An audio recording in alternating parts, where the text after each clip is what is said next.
The best and quickest way of knowing that you're in a rainforest is the density of the vegetation. They're generally quite dense, dark and moist areas compared to the more open eucalypt forests that surround them.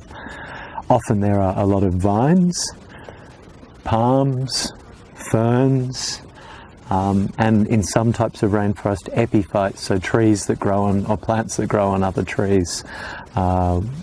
Things such as bird's nest fern, staghorn, elkhorn, and a whole lot of orchids. In some of the rainforests here on the Dorrigo Plateau, there are a large number of epiphytes, and they're a really good characteristic of rainforests. They're often characterized by an emergent canopy, so in this case a yellow carabine tree, which might be 30 to 40 metres tall, and then there'll be a layer below that, a canopy layer below that. In this case it's mostly made up of coachwood, which is the classic warm temperate rainforest species, and below that, at the ground level, a fairly dense layer of walking stick palm. On the Dorrigo Plateau there are 4 different types of rainforest, or classes of rainforest. Warm temperate, such as we're in, which is characterised, it's classically defined by coachwood. Also plants such as crabapple and a few of the other closely related trees. The subtropical rainforests, which have a host of booyongs, both white and black booyong in parts of the Dorrigo Plateau. Yellow carabine is a classic subtropical rainforest tree. There are often big strangler figs, so big emergent figs, and often a lot of palms. The cool temperate rainforests, which occur right on the very mountaintops. The classic species that characterises it is the Antarctic beech, which is one of the most ancient trees on the planet. It's been here since the Gondwanan times, when Australia was part of the great southern supercontinent. And the final type of rainforest, or class of rainforest, is dry rainforest, which is often characterised by hoop pines, so big emergent hoop pines, by plants such as grey myrtle, sometimes giant stinging tree, and they're in areas with dry rainforests occupy sites with quite shallow soils, rain shadow areas such as the Guy Fawkes Gorges, and areas which are generally drier. It does seem a bit of a misnomer, dry rainforest, but it simply means that they occupy sites which have a lower rainfall than the adjoining warm temperate, cool temperate and subtropical rainforests. They can often have half the rainfall of the wetter types of rainforests. So rocky ravines, gorges and very exposed sites for dry rainforests. There are a lot of very sensitive relict species, animals which go right back to Gondwanan times. The classic example of that is a whole lot of frogs which are completely dependent upon rainforest areas. So around us here, things such as the pouch frog, which is no more than 2 centimetres long. It lives in the leaf litter and it breeds in a way where the females lay their eggs on the ground.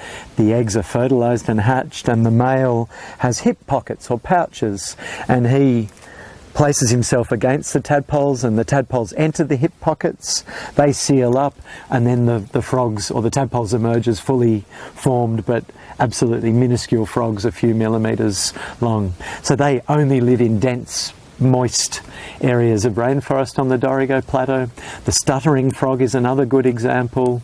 The sooty owl, it mostly lives within rainforest where it feeds upon possums.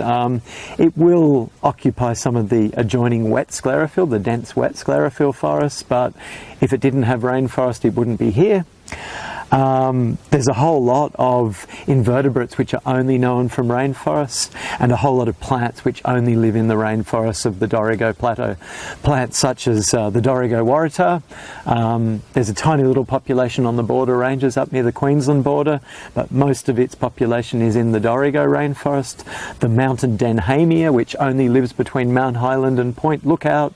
The Dorrigo daisy, which germinates in patches in the forest when there's tree fall or soil disturbance. It kind of lurks at the edge of rainforests. So there's a whole host of plants and animals which which are highly dependent upon the rainforests of the Dorrigo Plateau, and any degradation to that or any reduction to rainforest will lead to a loss of these sensitive rainforest species. I guess as well as certainly mentioning the sooty owl, there are a number of other birds such as the olive whistler, which lives in mountainous rainforest, mostly cool temperate rainforest, so right up near the peak of Mount Holland. We're at about 900 metres or so here. Another 400 metres to our west elevation, of climbing elevation, is the peak of Mount Highland. Olive whistlers are frequently seen there, and as are sphagnum frogs, which are a little tiny frog which about that big, which lives in headwater soaks, so very damp areas on the forest floor. Doesn't breed in flowing water, but breeds in little tiny moist pockets, little egg-shaped burrows that it excavates in the forest floor.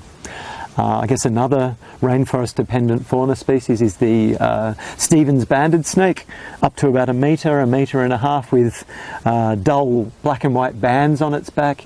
It lives in tree hollows and occupies good areas of rainforest, so there are good numbers of Stevens banded snakes on the Dorrigo Plateau. Rainforests are very sensitive to fire, so fire, I guess for the future and the health of rainforests, fire doesn't really have a role to play. That said though, rainforests under dry climatic conditions, low humidity, and I guess basically drought and spring hot winds, or under drought conditions and spring hot winds, rainforests will burn. So the leaf litter is generally quite moist. Currently there's been a fair bit of rain in the tail end of summer and things are very moist, but if that leaf litter dries out, and it will dry out from time to time, rainforests will burn. Things like the walking stick palm are very sensitive to fire. If they have any heat on their stem, it's likely to kill them. A lot of the vines around us as well are very sensitive to fire, so they just die. There are a few rainforest trees which have characteristics which kind of buffer them from fire, and they generally live at the edge of rainforest, things such as plants such as the scentless rosewood and the tree heath, and they have some capacity to reshoot after fire, but your smooth-barked yellow carabines and coachwoods and the like, they have no tolerance to fire. So if a fire with any real severity or intensity and heat comes through rainforest, you find that there's just a mass mortality, a major loss of rainforest species, so rainforest plants. So either side of the road, the soils are the same, the rainfall should be about the same, the aspects are quite similar because they're on the level at the top, so the immense differences are all attributable to frequent burning in this patch of bushland, and it really is a great contrast between this side of the road and the eastern side.